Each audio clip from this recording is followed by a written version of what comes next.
So we just saw a melodious kirtan of Srila Prabhupada. So Prabhupada is not just known for his lectures and his philosophy, he is also known for his wonderful kirtans, divine kirtans. When a pure devotee sings, he sings from his heart.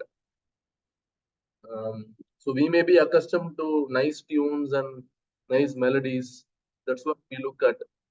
But when pure devotees they sing the glories of the Lord, they sing from their heart. So that is what is going to change us, transform us. So with that note, since yesterday we had a disruption around 30 minutes time. So I would like to give a short recollection of the class which we had yesterday. So basically the class was all about searching for happiness. As human beings, we all are searching for happiness. Nobody wants to be unhappy. Nobody likes distress. But whether you like it or not, all of us are made to undergo challenges because of which we are unhappy at times. So we saw what is the real reason behind that unhappiness. So on the one hand, we are searching for happiness, but on the other hand, we are facing with problems. But how we are dealing with those problems, we only try to get some temporary solution to those problems. And we also saw yesterday what the real problems are.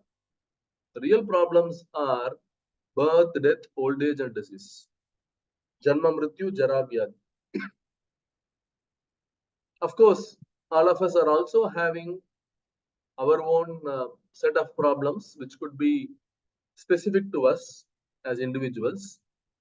Those are classified into three: Adhyatmik Klesha, Adibhautika Klesha, and Adidaivika Klesha. Miseries which are caused out of our own mind and body. That is what is called Adhyatmika. And Adibhautika, meaning something which is caused by external living entities. It could be a mosquito, it could be a dog, or it could be our neighbors, it could be anybody.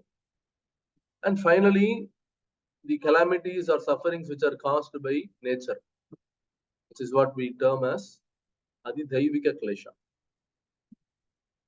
So we don't have control over any of these kleshas. All of us could have one or two or three of these problems. But those problems which are common to all of us, which we all are going to face, but none of us like to face, they are nothing but the birth, death, old age, and disease. Janma, Mrityu, Jara, and Vyadhi. So that those are the real problems in life. We want to overcome our problems, but unfortunately, we are trying to find happiness in a wrong place. Right? Because this place is mentioned in the scriptures as Dukkhalayam, a place of misery. And added to that, it is not temporary. I may be thinking that, okay, let me adjust to the situation and let me try to lead my life. We may make some adjustments, but unfortunately, we cannot live here forever. Right? Because this place is called Ashashvatam. Shashvatam means something which is permanent. Ashashvatam means temporary. Right? We also saw an instructive story yesterday, right, where a king, he was completely filled with material happiness. He was not mindful of understanding the Supreme Lord. So we saw how the sage played a trick, put his disciple in um, the palace, and at the final moment, he was instructing the king on how he was wasting all his life on things which he is not going to carry forward to his next destination. Right? At the time of death, none of us will carry even an inch of land from our place. Right? So we need to leave everything apart. That's why death is very, very painful. So these are some of the aspects which we saw yesterday. So we all want to be happy, but unfortunately the place is not the right place, right? And all the more we are trying to find happiness in a wrong place. We are trying to give some material solution to our problems. Unfortunately, material solution are all temporary, right? So today's class is going to be an extension of yesterday's class, where even in this material world, we can be happy. What is the secret of happiness? When we can connect ourselves with the Supreme Lord, right? With God. So today we are going to see who that God is. Is God existing at all? How can we say that God is there? What is the proof? How do we understand who God is? Right? So all these questions come to our mind. At least in India, many of us are believers of God. I hope that all the devotees here, we all believe that God exists.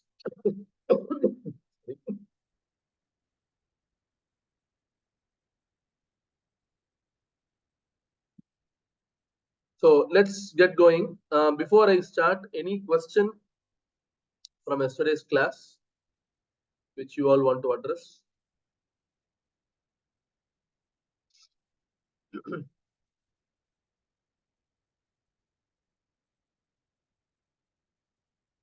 Okay, so I assume the class was quite clear.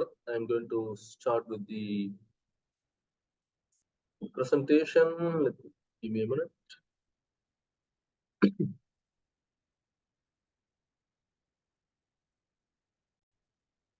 Able to see my screen?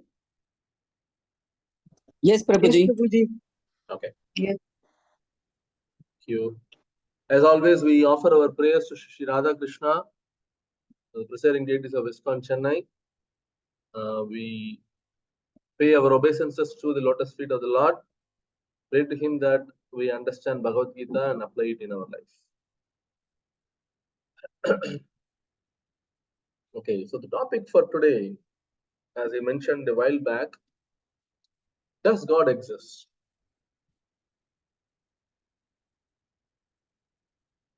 And are the scriptures the words of God? We often find many scriptures. We call them as Vedic scriptures. So Vedas are spoken by the Supreme Lord. So how do we believe that? How can we believe that the Vedas are giving us a supreme knowledge? Those would be the topics for today.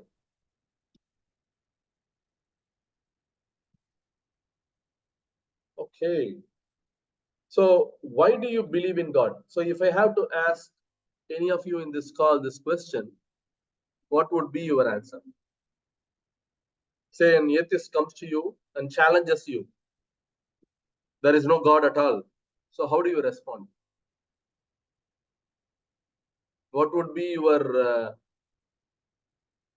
argument to say that God indeed exists? Any volunteers? When we look at the nature around Mm-hmm. creation, Prabhuji, the creation.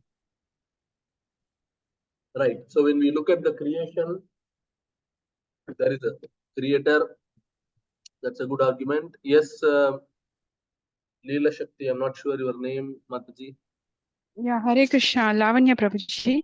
Mataji. Okay. Prabhuji, like இப்போ ஒரு source இல்லாம அங்க ஒரு energy கிடைக்காது. So ஒரு energy வேணும்னா the main point வந்து சோர்ஸோட தான் அந்த எனர்ஜி கிடைக்கும். Right. நமக்கு தெரிஞ்ச ஒரு எக்ஸாம்பிள் பாத்தீங்கன்னா லைக் லைட் வந்து கனெக்ட் கொடுக்குறோம். பட் அதுக்கு மெயின் ஸ்விட்ச் எங்க இருக்கும்? மெயின் போர்ட்ல இருந்தாதான் நம்ம ஸ்விட்ச் போடும் போது தான் அதுக்கு நமக்கு லைட் எனர்ஜி கிடைக்கும். ஸோ இட்ஸ் ஜென்ரல் திங் இது. நம்ம வந்து இந்த இந்த ஒரு எக்ஸாம்பிள் கொடுக்கலாம்னு நான் நினைக்கிறேன். Okay. So Mataji's point is that we find a lot of energies around us. Then there must be an energetic who is actually creating that energy, right? So just like how the bulb or the light glows, how it glows because it is connected to the electrical point, and there is an electrical energy which is getting generated, which in turn is making that light or bulb glow. So similarly, there are a lot of energies around us, and who is the source of that energy? Supreme Lord. Yes, Shravya. We breathe. We breathe also, Prabhuji, like how we breathe. Without our breath, nothing can happen, take place. Right. So the air, everything. So that is a basic thing for our life. Mm-hmm. So we get it from some source, and that is all. That is what God is there. We can feel it. We Right. can feel it, but it's not necessary we should see, but we can feel the breath. Right. Thank you. Thanks, Lata. Yes. Birth and- also, Prabhuji, birth, death. So Yeah. So basically, all that is happening in our life, it is controlled by someone else. Thank you. Shravya. Prabhuji, we can feel the presence of the Lord while we meditate or chant His Nama, just like we can feel the happiness, sadness in us. Through this field, we can be sure that God is there with us, because when we chant, we get a complete peacefulness. This is how Lord is proven to us. Right. Excellent. Lord, the Supreme Lord, and His name are not different. That's what you intend to say. Yeah. Nama Chintamani. So basically, there is no difference between Nama and the nominee. The Supreme Lord and His name are not different. So by chanting His name, we can perceive the Lord. Yes. Somebody else wanted to say?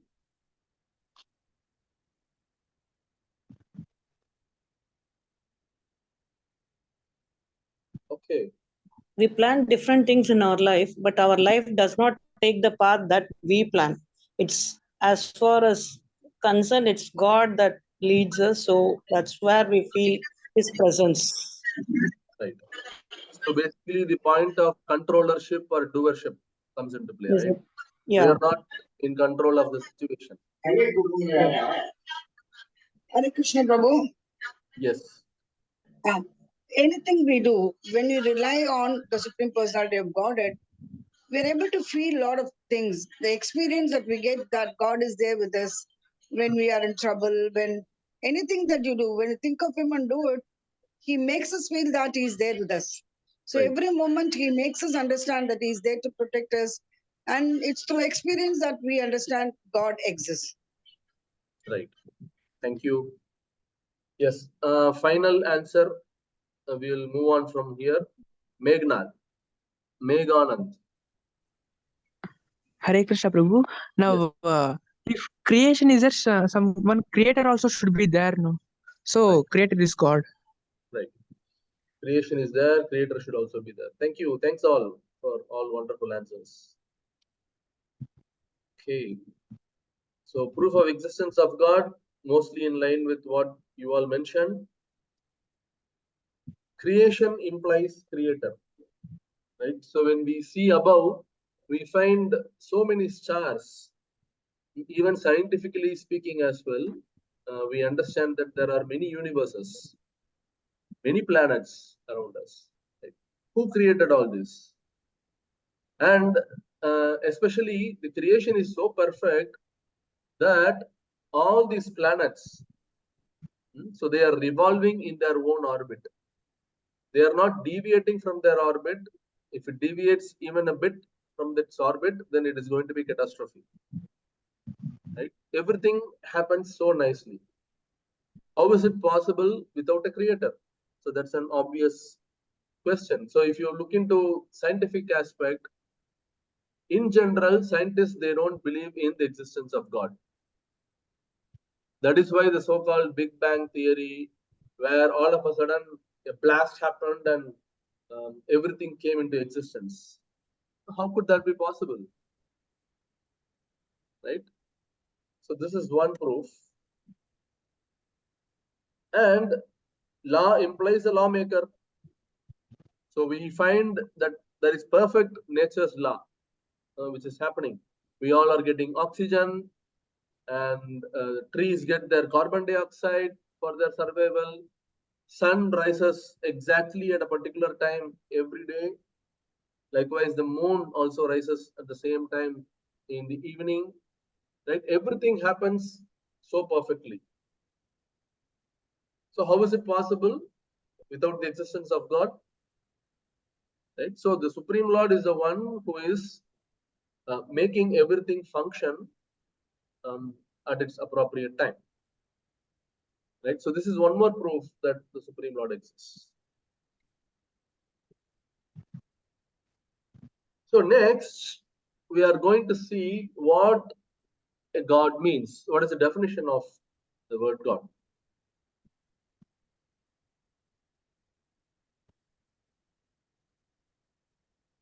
Each one of us have our own understanding of what God means. Right? Someone may say that God is light. When you see something which is bright, then they perceive that to be God. Whereas others may say that God is nature. Right? So as and when they find a picturesque place, so the nature at its beauty, they could simply remember the Supreme Lord and they think that nature is God. Someone else may say that you are God. So this is also going on. This is what is called impersonalism. Right? So God is not a person. God is, so basically every one of us are God. You can be God, I can be God. So all these theories are going on.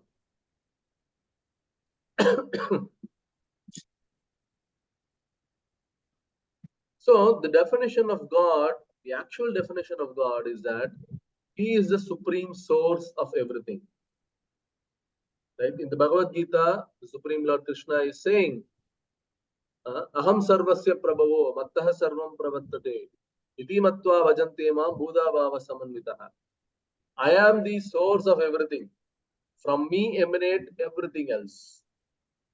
So that is the categorical statement which Krishna is making in the He is the origin of everything. Right? So that's why we call the Supreme Lord as Supreme Source. Everything else comes from Him. The planet that we are living in, the material nature that we are having or we are seeing, the living entities that we are finding, everything is an emanation from the Supreme Lord. Right? He is Adi Purusha. He is the first and foremost person. From him emanates everybody else. And he is the supreme controller. In a Vedic text called Brahma Samhita, there is a verse which says, Ishvaraha Parama Krishna Satchidananda Vigraha Anadiradir Govinda Sarvakarana Karanam. The word Ishvara, what is the meaning of the word Ishvara? Anybody knows? What is Ishvara? The Sanskrit word mean? God. Sorry? God. Ishvara means God. Hariksha, Prabhuji, I think controller of everything. Controller, yes. Ishvara means controller. Sarveshwara means controller of everything. Right? Ishvaraha Parama, which means he is Parama Ishvara. He is the controller of each and every one of us. I am moving my hand, I am speaking through my mouth, I am able to blink my eyes, I am able to raise my hand. How am I able to control everything? I don't have control over these things on my own. Right? We find people who are having paralytic attack. They are not even able to lift their hand. What happened to their controllership? All along, they were thinking that they are the controller of everyone. They thought that he was the controller of the entire family. My wife should listen to me. My children should listen to me. I am the boss in the family. All of a sudden, the person is attacked with a brain stroke, and next day he is not able to even speak. So what happened to his controllership? It means that there is somebody who is above all of us. That person who is the supreme controller. Right? The Supreme Lord or God is the supreme controller. Sarveshwara. And he is a supreme proprietor as well. In the Upanishad, it is mentioned, Isavashyam idam sarvam. He is the supreme Isha. He is the supreme Ishvara. Everything in this world belongs to him. Which means what? He is a supreme proprietor. I may be falsely thinking that I am the owner of this 2-bedroom house. I am owning my family. I am the head of my family. I own a car. Right? So we may be thinking that we are actually owning everything. But who is the one that is providing everything to us? Without the Lord's creation, we cannot own anything. So how can we claim proprietorship over anything? Right? So by definition, the Supreme Lord is actually the supreme proprietor. That is why we call ourselves as so and so Das. Like for example, my name is Gauranga Prasad Das. Das means what? I am a servant of my master, who is the Supreme Lord. Dasos me. My standpoint, my status is that I am an eternal servant of the Supreme Lord. If we all have this sense of understanding that I am not owning anything, the Supreme Lord is a supreme proprietor, then the whole world will be at peace. So what does we mean when we say Vasudeva Kudumbakam? Right? This is often quoted in the political arena as well. Right? The Prime Minister himself says the whole world is Vasudeva Kudumbakam. What do we mean by that? So it means that we all are part and parcel of Vasudeva, the Supreme Lord. It is like we all are brothers and sisters who are born out of the Supreme Lord. Then obviously we will be at peace. There won't be any misunderstanding or any fight among us.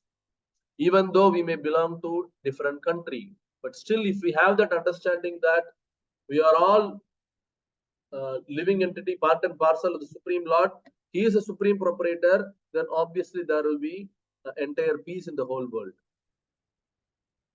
Because we don't have any God consciousness in the present time, we are seeing so many fights, so many wars that are happening at this moment. He is a supreme enjoyer, right? We all may be enjoyer to a certain limit. I may be able to enjoy my own family. I may be able to enjoy my own bank account, right? But I am not the supreme enjoyer. Lord, the Supreme Lord is the supreme enjoyer. So that also is mentioned in the Bhagavad Gita. Bhoktharam yajnatabasam sarvaloka maheshwaram. Suhridam sarva bhutanam nyatva mam shanti richati. So that is the peace formula. If we all want to have permanent peace and permanent happiness, we should be serving the Supreme Lord. Bhoktharam yajnatabasam sarvaloka maheshwaram. Right? So this is a statement coming from Bhagavad Gita. So God means he is a supreme source, he is a supreme controller, he is a supreme proprietor, and he is a supreme enjoyer. So these are the definitions of Supreme Lord. And the second definition of Bhagavan. Bhaga means opulences. Van means the possessor of that opulence. Bhagavan, which means the possessor of all opulences. Just like how we have heard this term Balavan, somebody who is strong, who is hefty, who is able to fight, right? We call that person as Balavan, which means what? He is the possessor of all strength, right? So similarly, Bhagavan means that person who has all opulences. God has 6 opulences. We saw these briefly in the Gita Mahatmya as well. I am repeating this again because this is very important to understand. There was a great sage who was the father of Vyasadeva. Anybody who knows who that person is? What is the name of that person? Parasura. Parasara Muni. Right? Parasara Muni gave the definition of who Bhagavan is. Bhagavan means he is the possessor of all 6 opulences. What are those 6 opulences? Aishwaryasya samagrasya veeryasya yasasa shriyaha jnana vairagya. So there are 6 opulences which are present in the Supreme Lord. And the first opulence is wealth. Knowledge, wealth. Wealth, knowledge, Yeah. Wealth, knowledge, fame, beauty, vairagyam, reputation. Right. Courage. Right. courage, vairagyam. Yeah. Thank you. Yeah, the first opulence is wealth. So there may be famous personalities for each of these opulences. So to our limited capacity in this world, on this planet, this person may be the wealthiest person probably, right? And the another opulence is all strength. Famous boxer, Muhammad Ali. He may be having a full strength and full fame, right? Being famous is one of the opulence. And the president of US obviously is the most famous person, right? And Beauty. beauty, right? So this keeps changing, of course. Probably in our earlier times, this person is the most beautiful person, but now she is no longer the most beautiful person. The title is changed, right? But Bhagavan is someone who is possessing all these opulences.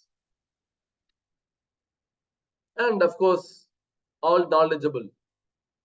We may have many scientists, many philosophers, professors who are knower of everything in their field. But nobody can claim themselves to be the knower of all fields. Right? That is not possible. Each one of us have our own limitations. But the Supreme Lord, he is all knowledgeable. That is why from him came the Vedas. Because Vedas is the source of knowledge, it came from the Supreme Lord himself.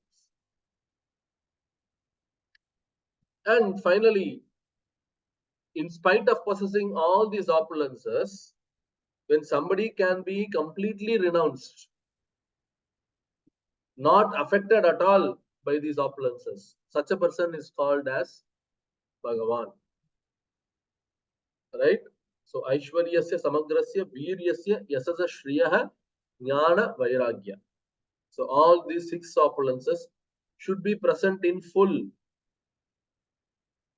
Muhammad Ali may be the most strongest person at his time, but where is he now?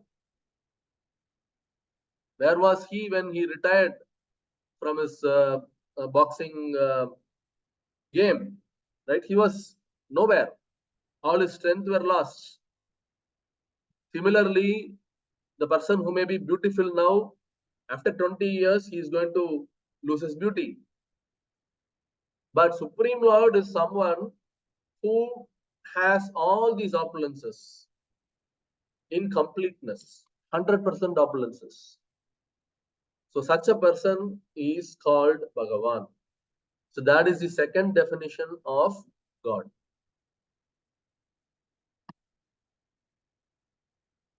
Right. So next the question comes. So we all say that, God is someone who is not visible to our eyes. We can only perceive the presence of God. We cannot see God. There are people who actually question us, saying, you show me God, then I will believe. Otherwise, I won't believe. Is it possible at all to see God? What do you think? Yes, Prabhu, possible to see. Yes, Possible. Prabhu, possible. How? If we When make we our have senses Shraddha, ready. Prabhuji, when Sorry? we have Shraddha, we are sure to see God. The trust only makes you believe in God, see God. So Okay. first of all, we need Shraddha. Shraddha, faith. We Okay. can feel God. If we can't see also, we can feel His presence in Very good. everything. Yeah, very important. If we surrender to him, he'll When make we have himself trouble, available. trouble also, Guruji. Complete surrender. Right. See, the problem is we all have material eyes. Our material eyes has certain limitations. It cannot see beyond certain point. We are talking about the Supreme Lord who is completely spiritual. How can matter perceive something which is spiritual? Unless our body, our material body is completely spiritualized, we won't be able to see God. There was a person who used to attend my class a few years back. So right from the beginning, he was quite clear as to why he was attending the class. He wanted to see the Supreme Lord face to face. I was talking from Bhagavad Gita and quoting from various scriptures as well, how we can only perceive the presence of God. We cannot see God face to face unless we have our spiritual vision. I was trying to explain by all means, but this person was not convinced. Finally, at one point, he lost hope because he came to the class only to see God face to face. So we are not here like any other bogus spiritual organization which claims that you can see God if you pay me 10,000 rupees or 1 lakh rupees. So Srila Prabhupada has not taught us like that. He has clearly said, what qualification do you have to see God? First, you acquire that qualification. And Prabhupada mentions one important statement, which is very, very key for all of us who wanted to see God. Right? I will come to that in a short while. Wait for that. So there are two ways to see God. The first way to see God is cause and effect. What do we mean by that? Basically, we are perceiving many things in this material world. Who is the cause of all those things? Obviously, there should be a Supreme Lord. So that is the perception we get just by understanding the whole creation in this material world. If there is a creation, there should be a creator. That way we can perceive the presence of God. Right? And the second most important way to see God is by actually serving Him. That is what I mentioned a while back. Prabhupada mentioned this. Prabhupada says, quoting from his spiritual master, Srila Bhaktisiddhanta Saraswati Thakur, who always says, why do you want to see God? Perform such activities, perform service to God to such an extent that God wants to see you. Which is better? I going and seeing Prime Minister Modi is better, or Prime Minister Modi coming to my home and seeing me? Which is better? You tell me. Second option is Second one. Second one, obviously, right? That is possible with the Supreme Lord. If you please him by serving him nicely, and what is the easiest process to serve the Supreme Lord? By chanting his holy name. By chanting his Mahamantra, Hare Krishna, Krishna Krishna, Hare Hare, Hare Ram, Ram Ram, Hare Hare. Just by chanting this holy name, you will be able to please the Supreme Lord. And what happens when you please the Supreme Lord? He is obviously going to be so eager to see us, so eager to give darshan to us. Right? That is why in the Bhagavatam there is a story of Dhruva Maharaj. Dhruva Maharaj was a 5-year-old boy. He performed such a nice austerity going to the forest all alone. Though he was so young, he wanted to take darshan of the Lord. He wanted to please God. So he was chanting Om Namo Bhagavate Vasudevaya, and he was performing all kind of austerities. Finally, at the end of 6th month, Supreme Lord Vishnu Narayana came and gave darshan to Dhruva, and he touched his forehead with his conch shell. Immediately, this young 5-year-old boy, he started glorifying the Supreme Lord like anything. How was it possible? Because he pleased the Supreme Lord to such an extent that God wanted to see him.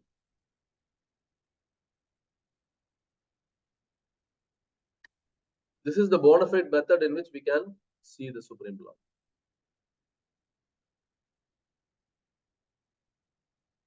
Move on. So how can I acquire knowledge about God? How do I know where God is there? What is the destination place of the God? What does he do? How does he look like? How do I get all this knowledge about God? From a guru, Prabhuji, who is in the disciplic succession. Right. So we are going to see 3 ways, Mataji. Scriptures, Prabhuji, scriptures, reading. Scriptures, Shravanam, Kirtanam. Shravanam, Kirtanam, Vedas. Dasyam, Mantanam, Padasevanam. Yeah, thank you. Yeah, you are all right, but we will come to that. So there are 3 ways by which we can see God. The first aspect is called Pratyaksha Pramana. What do we mean by that? Anybody? Proof. Proof, Prabhuji. Yeah. So basically, Pratyaksham, just before one, he appears, Pratyaksham. Like Vedas. no, not Vedas. As clear as Pratyaksham. Vedas, we will come to the end. This is not Vedas. Pratyaksha Pramana means By seeing. What you see. Yes. I see the Lord face to face through my senses, through my eyes. Then I understand that God is there. That is Pratyaksha Pramana. Is that possible? Very rarely. Prabhu, if we prepare, get ready with our mundane senses, if we can acquire this knowledge, and with this mundane senses, we cannot see God. Exactly. So, Our spiritually senses are elevated. completely, our senses are completely material or mundane. With these senses, we cannot see the Supreme Lord. Shastras say that our senses have 4 defects. Right? We all have imperfect senses. We all make mistakes. Right? We all cheat. We all have the cheating propensity. And we all fall into illusion. So these are the 4 defects mentioned in the Shastras. All of us have in this call. Right? So with that, we will not be able to see the Lord. You know, there was one famous incident which happened in 1930. In 1930, there was this great scientist by name Sir C.V. Raman. I hope you all know or aware of this person, right? Yes. Yes, He was Prabhuji. famous scientist from India. He was an atheist, by the way, a non-believer of God. So, Srila Prabhupada's spiritual master, Srila Bhakti Siddhanta Saraswati Thakur, he was there in this material world at that time, 1930. So, he established temples. They are called Gaudiya Mutt. Even in Chennai, you have Gaudiya Mutt. So Gaudiya Mutt is a parent body of ISKCON, basically. So he established, Saraswati Thakur, he established this Gaudiya Mutt. And students of Sir C.V. Raman, they used to visit that Gaudiya Mutt in Calcutta. So they actually requested Saraswati Thakur's disciples that, can you please go and invite our teacher, Sir C.V. Raman, so that he can come and attend the Janmashtami festival. So you please go and invite him. That will be good. So then Saraswati Thakur's disciples, they went and requested Saraswati Thakur. So Thakur said, okay, you can go and invite Sir C.V. Raman. He's a scientist. He may not agree, but you can give a try. So then the disciple of Srila Saraswati Thakur, he went to the office of Sir C.V. Raman. Then he invited him to the Janmashtami festival in Calcutta. Sir C.V. Raman plainly said, I don't believe in all your God. So why should I come? You first show me that your God is there, because I am a scientist. I don't agree anything without seeing. So you please show me your God, then I will accept. Then this devotee, he logically tried to correct him. He said, see, in this room, you have this wall, right? I am saying that behind this wall, there is nothing. Do you agree? And Sir C.V. Raman said, how could it be possible? I have seen the road on the other side of the wall. Obviously, there are things on the other side of the wall. So then this person said, no, I don't believe, because I am not seeing anything behind this wall. So C.V. Raman said, no, I don't agree. He was not agreeing to that. He still persisted, show me your God, then I will come. Then this devotee said, okay, I want to come and join you as your student. And I am demanding you show me all your inventions, whatever you found from your scientific studies. You show me all the proof, then I will join you as your student. Then Sir C.V. Raman said, come on, how is it possible? You first need to complete BSc, then MSc, then you need to study PhD. So during your PhD time, you can join me as an intern. I will provide you all the theoretical knowledge. Then I will take you to all practical applications. Until that point, you cannot demand that I need to show all the proofs. Then this devotee said, so Ramanji, how fair is it that you are expecting me to show God? First, you come to our temple, understand the philosophy, attend all the theoretical classes of Bhagavad Gita, Bhagavatam and all those stuffs. Then we will show you who God is. Without going through this process of studying and putting your effort, trying to understand God, how can you expect me to show God? Right? And then C.V. Raman was completely stumped. He could not say anything, but he said, all right, but in any case, I don't want to come because I don't believe in all this. Right? So this is how people are. Unfortunately, even the most studious, the most educated people in this world, they are the ones who are atheists. A simple man on the road, he would have so much of faith in the Lord. Right? So that's the unfortunate situation in this present time. So Pratyaksha Pramana is not possible because our senses have a limited capacity. What about the next aspect? The next aspect is called Anumana Pramanam. Guesswork. Could God be like this? Is God having a form? Let me try to understand who God is by my own guesswork. Is it possible at all to understand God like this?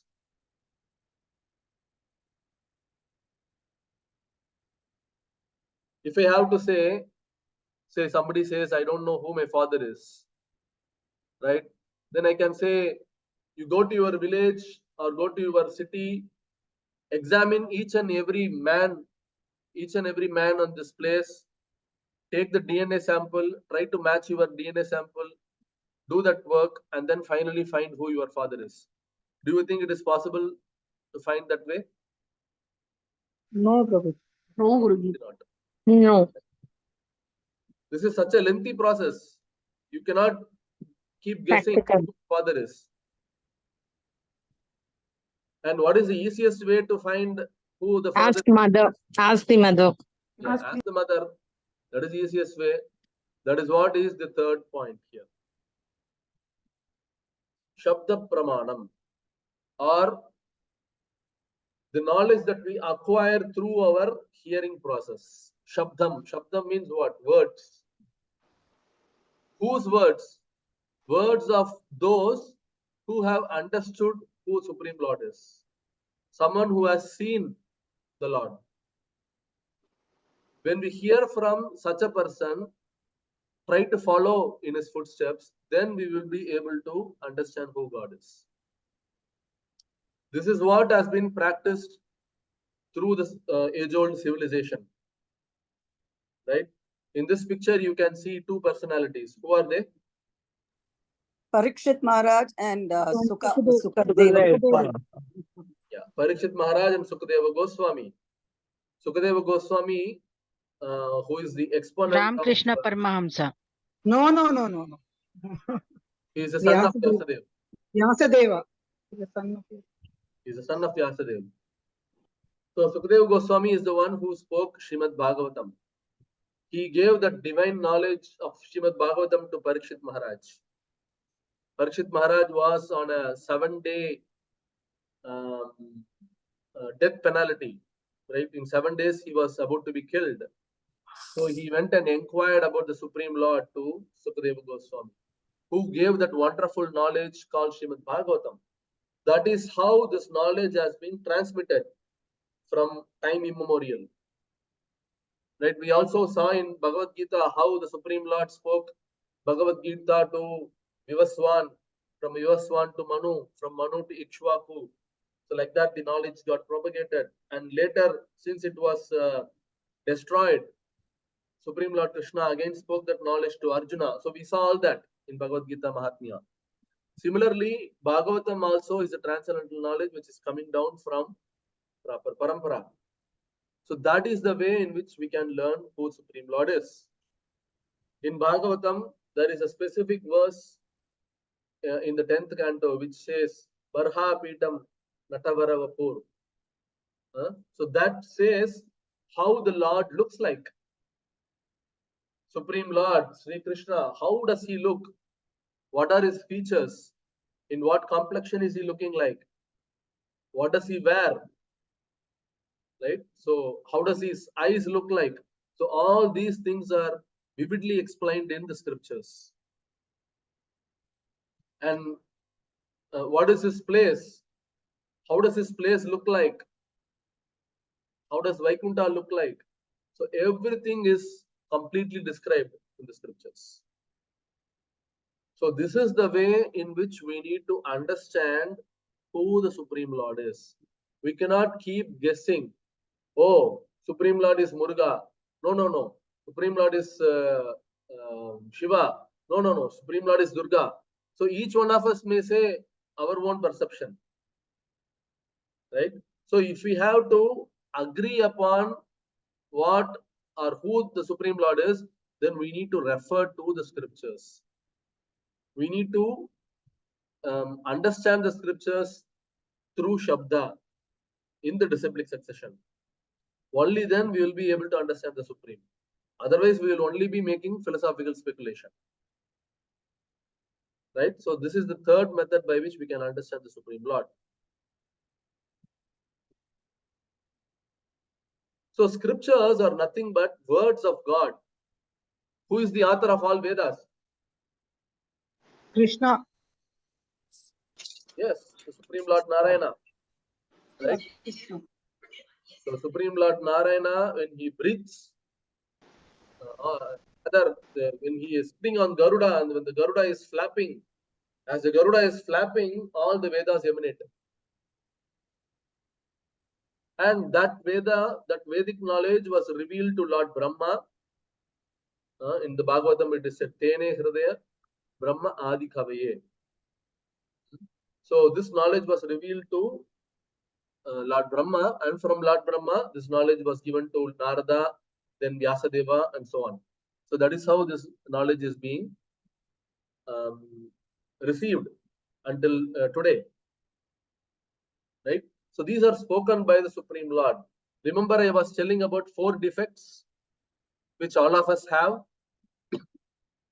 Right? Yes. So that's why we cannot. Cheating, Mistake, illusion, and cheating, mistakes, illusions.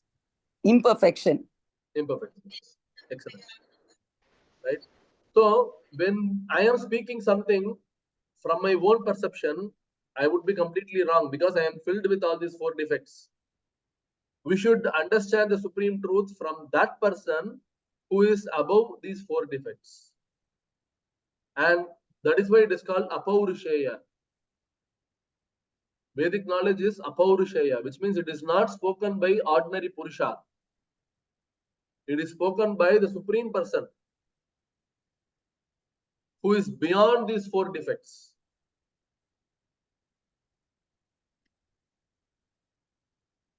And one may be questioning, what is the proof, Prabhuji, that I can understand that scriptures are right? You are saying Vedas. What is the proof that Vedas are correct? You say that it is the origin of everything. There are enough proofs. Cow dung, Bhagavad. right? Cow dung, it was once perceived as animal stool, which is completely impure. But in the 19th century, scientists did all kinds of experiments, and they finally found out that cow dung is having antiseptic property. But this is mentioned way back in the scriptures.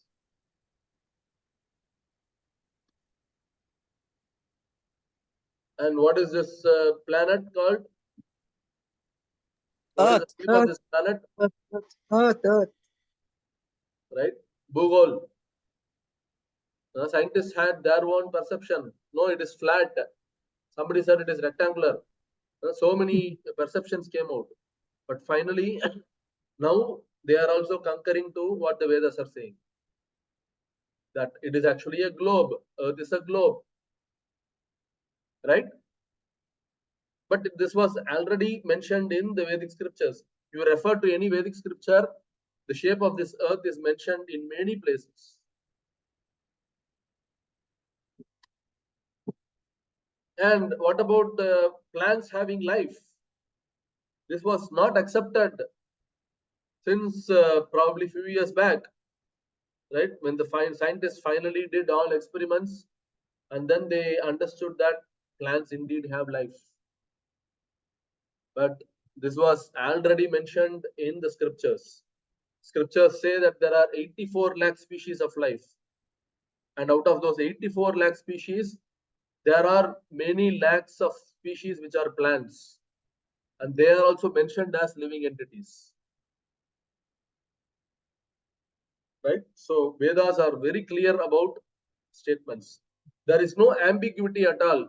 Scientists, they may say one thing now, but in few years' time, another scientist would come who would refute whatever was mentioned before. But Vedas are not like that. There are no additions to Vedas. There are no modifications happening to Vedas. It was given as it is, as it was presented way back by the Supreme Lord. That is the beauty. And what about human embryology?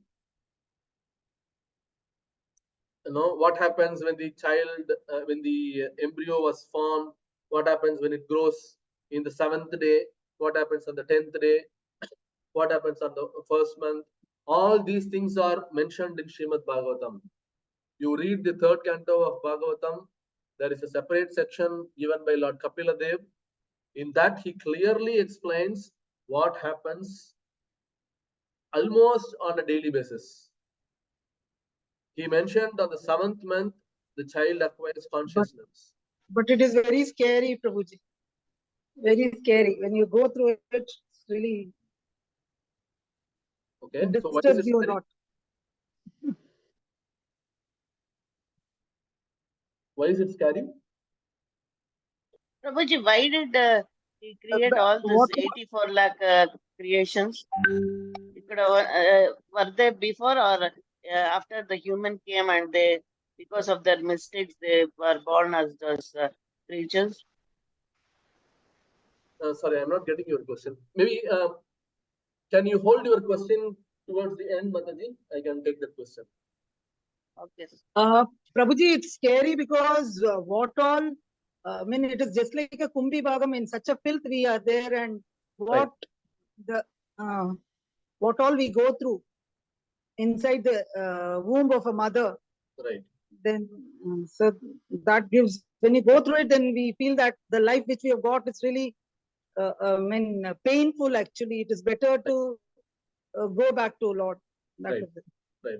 So that is why birth is definitely one of the miseries that we mentioned in yesterday's class as well we saw.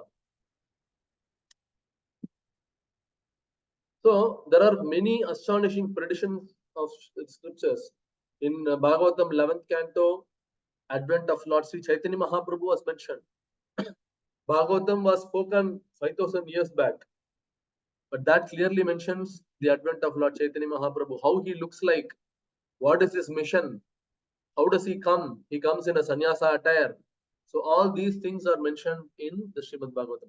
Jai Shri Mataji, I'll just come to you. I'll finish it and then I'll come to you. And likewise, the appearance of Lord Buddha, it is mentioned in the first canto. Appearance of Chanakya Pandit, it's mentioned in the 12th canto of Srimad Bhagavatam.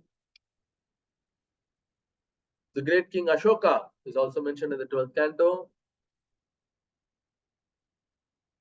So these are mentioned in the scriptures, which actually comes as a proof that Vedas are indeed the source of all knowledge. So it's just like in the scientific theorems that we prove, just because the above theorem is proven, all the below theorems are also to be accepted as it is. So like that, because all these things are predicted in the Srimad Bhagavatam and various scriptures, we need to completely understand and accept that Vedic knowledge is absolute truth. Right? All these predictions that we presented as proofs should give us that faith. That if we want to understand the Supreme Lord, then it has to be understood from Vedas, from the scriptures. Now the question may arise, which scripture to follow? There are 4 Vedas, there are 108 Upanishads. So easiest process is, for Kali Yuga, there are 2 scriptures which are of foremost important.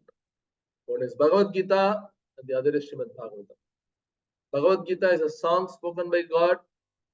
Srimad Bhagavatam is the song about God and his devotees. So if we have these 2 scriptures, we will be able to completely understand who the Supreme Lord is. And when we connect with the Supreme Lord, then we can overcome all miseries, can be completely happy.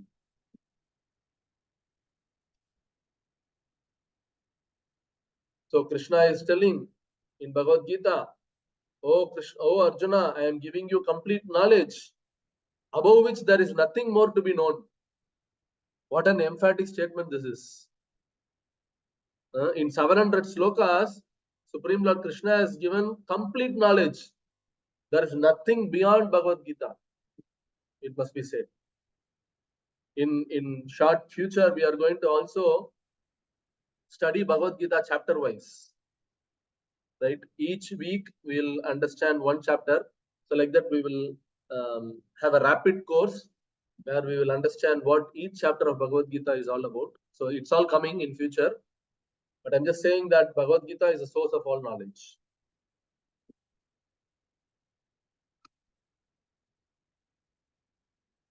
Right? So in summary, what we saw the proof of existence of God. There is a creator, then there are creations, which means there must be creator, and there must be a lawmaker as well. And the definition of God, he is the source of all sources. He has 6 opulences. How to see God? 2 methods, cause and effect and service. You render service to the Supreme Lord, then obviously The Lord is going to run towards you to see you. And finally, 3 methods of acquiring knowledge. Pratyaksha, Anumana, and Shabda, PAS. And scripture is the word of God. And last, scriptures for Kali Yuga, Srimad Bhagavad Gita and Bhagavatam. So with that, we will come to an end in today's session. So understanding God or speaking about God, it is going to take a lot of time, but given that we have only 1 hour's time, I am just giving you a compressed version of what it is all about, the Supreme Lord. So I will take few questions now. Hare Krishna. Yes, Jai Shri Krish Mataji has raised her hand. You can speak, Mataji. Hare Krishna. Hare Krishna. I wanted to ask one thing. Sometimes when someone is pregnant in the house, they predict that some sorry for the disturbance. No problem. When someone is pregnant in the house, so the astrologers predict that one great devotee is going to be born into your place. He or she will sing the praises of the Lord. So how is that? Or when a child is born, they say, oh, he is going to be a great devotee. He is going to see the God. Throughout the world, he is going to spread the awareness of God. So how it is? Can you just explain how the predictions are made? Right. So if we approach a right astrologer, because if you see, Mataji, astrology is pretty much part of the Vedas, right? So there are different branches of Vedas, and one such branch is actually astrology. It is true, completely true. But the problem is we don't have an authentic astrologer these days. Most of the astrologers, they provide a guesswork. But indeed, if you find a great astrologer who is authentic, definitely he will be able to predict the nature of a child. Like for instance, in the case of Sri Chaitanya Mahaprabhu, when he was born 500 years back, the astrologer then, he actually predicted that this boy is an Amsa of Lord Narayana. He is not different from the Supreme Lord. So he predicted that. But the problem is, when we are hearing such statements from astrologer in the present time, we should not be accepting it as it is. Rather, we need to go by Vedic scriptures. In the scriptures, there are enough predictions about the appearance of great souls as well. Great devotees of the Lord, when they would be born, all are mentioned in the scriptures. So we need not go blindfoldedly by the astrologer's statement. Rather, we need to get concurrence from the scriptures as well. Is that fine? Okay. Astrology is true, but astrologers, we need to be quite careful. Prabhu, Okay. even Thank you. Lord Hare Krishna Prabhu, even Kalki Avatar is predicted in Srimad Bhagavatam, no Prabhu? Yes. Yeah. Okay. Anila Devi Mataji. Hare Krishna Prabhu. Hare Krishna. They say there's 84 lakhs varieties of species are there now, including the human.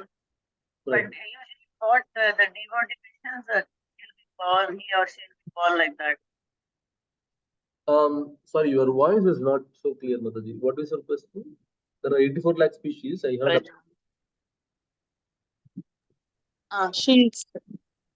She's asking that if we will be born in all, why there are 84 lakh species, and whether we all will be facing that 84 lakh species before human or after. She was asking like that. No. I didn't ask that. I said what the devotee wishes, the God gives. No, what he desires to become animal or what all he desires in the Golokam, he'll come as that in the on the earth now, Prabhuji? You mean the Lord, Supreme Lord? Now, if a devotee in Golaka asks that he wants to be born in earth like some animal or some tree or some human, he will give that gift to those devotees, no, in the Golaka. Yeah, but why should somebody who is in Supreme Lord's No, kingdom? is that all these 84 lakh species coming from Golaka only, no? No, no. So these are I'm asking, material creations. was it before itself or because of their wishes they have come like that? No, these are material creations of the Supreme Lord. These different forms of living entities, these are material creations. That also he created for teach the human beings how to live and how to know everything, no? No, basically he wanted all the living entities who are originally part and parcel of God. He wants to retain them back to him. He doesn't want living entity to suffer in this world.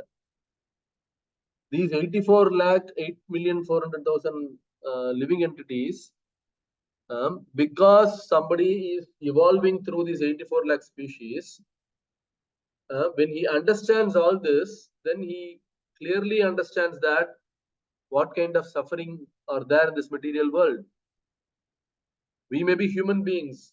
We are trying to solve our material problems, but think about animal. They cannot even solve their problems. They cannot even question why they are suffering.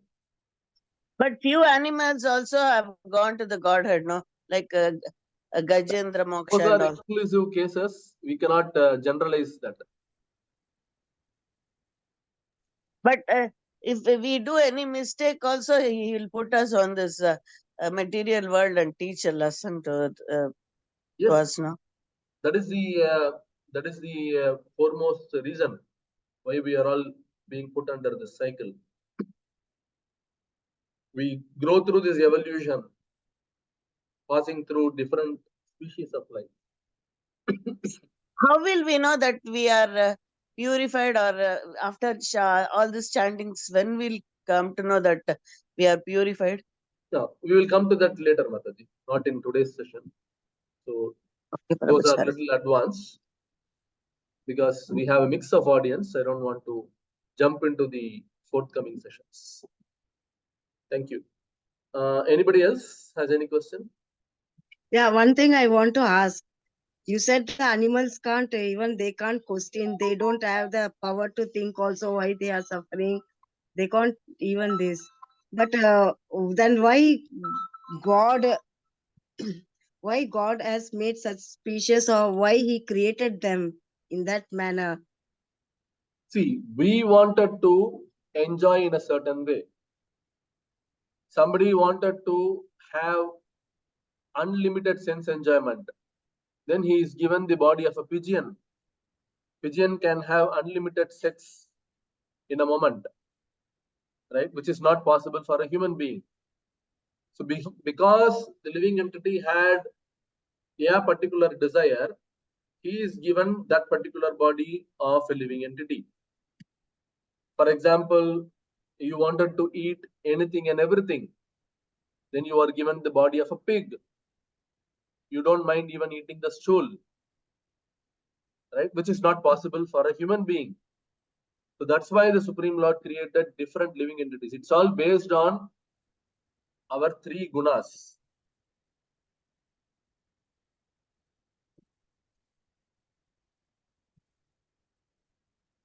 Right? Yeah, that is the, but that suffering and trouble, they will also have stomach ache. They will also have fever. Yeah, That just like, the Lord should not have granted them, na? yeah, but we saw in the Gita Mahatmya, I'm not sure if you attended that session, we saw how when we are put in a prison, the intention is to basically correct us, right? When we suffer inside a prison, at least then we wanted to reform and come out of the prison. So when the living entity is put under difficult condition in the material world, the Lord is actually giving a chance for him to reform. The problem is we don't want to reform ourselves. We don't mind living in such a pathetic condition. We don't even understand that we are suffering. But the Lord's wish is that he wanted to regain all of us back.